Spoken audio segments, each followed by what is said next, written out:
Hi guys, so in this video, I'm going to be sharing some sketchbook tips I wish I knew as a beginner. I actually very recently found out about a few of the tips I'm going to be showing you guys in this video. So if you're a beginner and you're just starting out and you're using Autodesk Sketchbook, this video is going to be really helpful for you because I'm actually going to show you some of the hidden tools that I didn't even know about. Also, you guys, before we start, I have a Gumroad account where you can check out all the brushes I have.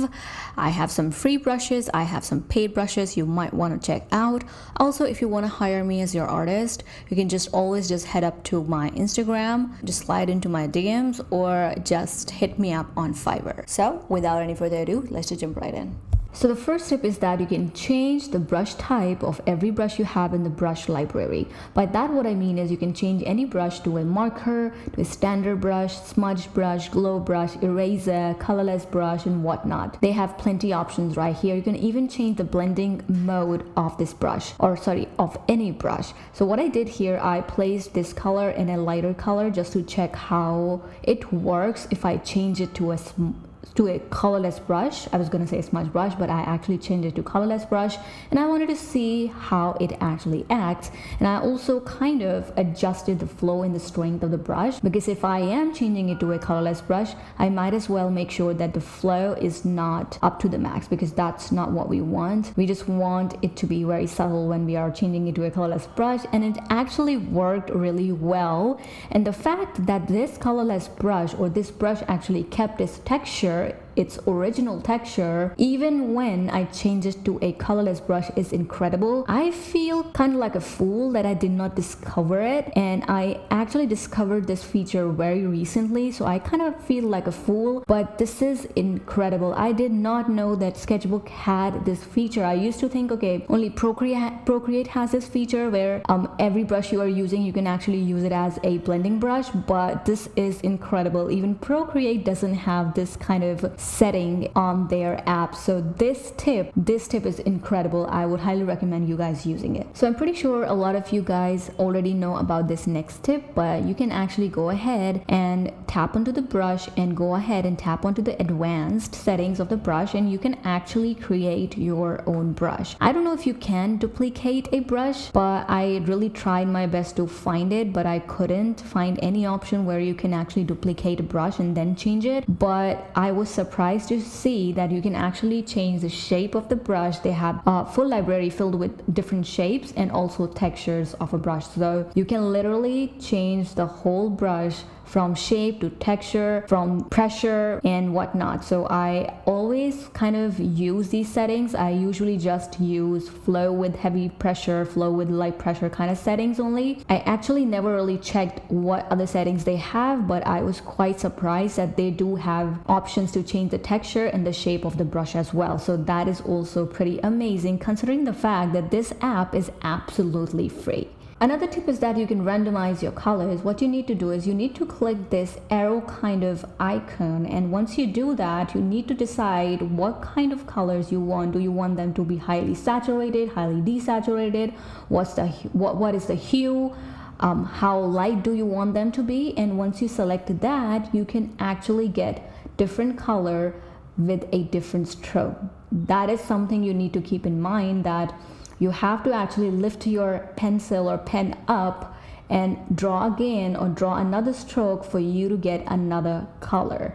And I honestly don't know how I am going to incorporate this feature in my paintings personally, because I am more into portrait paintings and stuff like that. But I'm pretty sure it's going to be pretty useful for a lot of artists out there. So I did not know about this feature at all. I did not know it existed on Autodesk Sketchbook. So again, I kind of feel like a fool that I do not really explore the app, but again, it's a pretty amazing tool.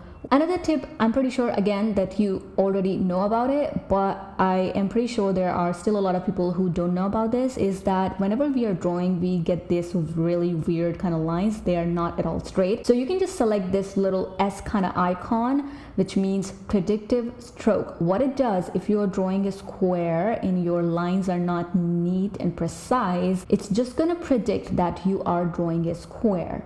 It's actually true with any shape that you draw. triangle, circle. Now I was curious if it's gonna work if I draw something else, because these are pretty simple shapes and it's easy to predict those.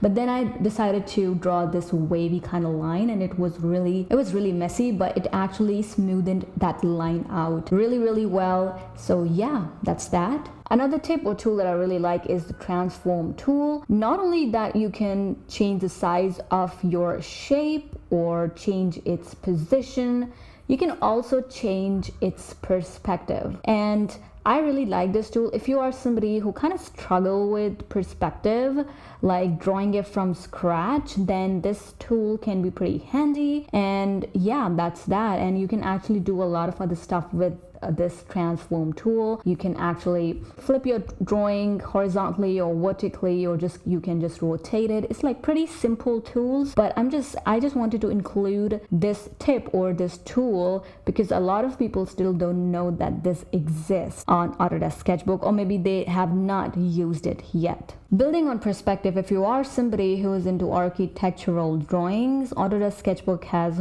a separate tool for that, and they have various perspective settings that you can use for your architectural drawing, or any drawing for that matter. If you are into, let's just say you just want to create a normal looking, cute looking house, but you are confused when it comes to perspective, you can just use this tool, and it's it just makes it pretty effortless to draw anything in any perspective. And perspectives, I'm actually going to be making a tutorial about, because it's a little confusing to understand. So that's why I'm thinking to actually create a separate video or tutorial on perspective and how to use it and how to actually use this very specific tool. I'm going to be making a video very soon. But yes, again, I did not know, like I did see this icon on my toolbar up above, but I never really explored it. So I did not know what it does. But again, I feel kind of like a fool that I never really explored this tool. I never actually knew that this app has such an incredible tool inside of it. Again, considering the fact that this app is absolutely free. Another thing that I really wanted to include in this video is Autohide. Now, whenever we are painting and our artboard is large enough to actually kind of go behind these little toolbars we have, or this layers panel, it makes it kind of difficult to kind of focus or add details in those areas. So what you do, you just click this little icon, you select the level you want, and what it does is actually whenever you paint in those areas where these toolbars or layer panel exist, it is just going to make these toolbars and layers panel automatically disappear while you're drawing. And as soon as you lift your pencil or pen from the screen, the toolbars and the layers panels, it's just gonna come back up. Another helpful tip is something I'm pretty sure a lot of you guys already know, but I see a lot of comments where people are clueless about this tool. So I just wanted to include this on my list. Basically, Alphal Lock. So let's just say this is a shape and you want to shade over this shape. Okay, but when you're shading over the shape, the color is actually spilling out of the shape, but you actually want it inside the shape. So what you do is you click this little lock icon, and this locks the layer, and whatever you draw over the shape does not spill out of the shape. And that's how you keep the shadows inside the shape only. Another tip or tool that I wanted to include in this list is Symmetry Tool. I'm pretty sure you guys already know about this. You can actually use this tool either vertically or horizontally or both altogether. I actually use the tool quite a lot sometimes whenever I feel like I want to draw eyes, but I just don't want to draw the other eye. I use this tool because it just makes everything easy. You can just use this tool just for anything. So yeah, that was the last tip, the last tool that I wanted to include. So I really hope you guys enjoyed this video. If you did, give this video a big thumbs up. Also, do let me know what's your favorite tip from this video. Something you did not already know about. I would love to know that. But other than that, I will see you guys in my next video.